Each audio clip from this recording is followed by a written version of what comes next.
What's up, YouTube in the world? This is for all my automotive aftermarket, not dealership people, even though some dealerships do use some aftermarket parts. But this is for the guys out there, mom and pops, things of that nature. What are you guys doing for parts? Are you having the same problem I have with people who do not know their fucking job on the phone?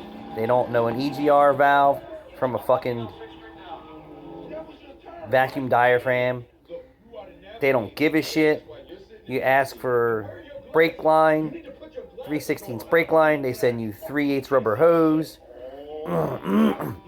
We give them the VIN number on just about every vehicle. They don't ask us any specific questions as they are looking up the parts and going down. Is it an EX? Is it an LX? What size wheel is it? When was the vehicle produced? I don't know. I am lost for words. I just have to say, it can't be the cataloging systems. It cannot be. I remember years ago ordering parts for cars when I started in the business in 91. We had experienced parts guys. They knew their shit. They knew a carburetor. They knew what a fuel injector was. They knew what a fuel pump was. They knew their stuff. Today's guys behind the counter completely fucking suck.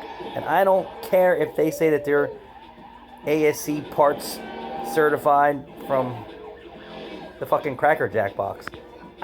That's probably where they get their certification from. I don't know. Myself, I'm almost 50 years old. I never stop learning. I never stop educating myself. I keep looking. I keep reading. I keep learning and keeping up with the times.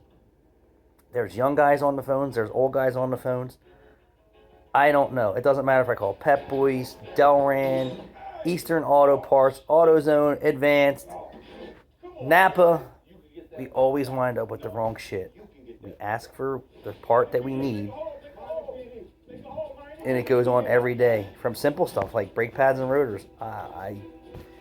It just blows my mind. I asked for a steering shaft for a Toyota Tundra the other day. I got a fucking rack and pinion. Where does lower steering shaft and rack and pinion even have any fucking similarity? They don't. And it isn't my counter person because we use our cell phones to take pictures of the VIN numbers for the vehicle. Then we text pictures and then we write in text what the vehicle needs. And if we need something else, then we text them and say, hey, here in writing is specifically what we need. So that goes from the shop to the front counter. I gotta say, everybody in the parts world is dealing with the same shit. I have tire people that just do tires, and we give them a tire size, and their guys pull the slip and send the wrong fucking tires. And we don't have the time to do their fucking job.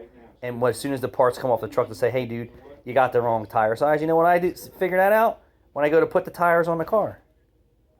And they're like, oh, they pulled the wrong tires. Or they pulled the wrong part number for the coil or the spark plug or this. No one gives a shit.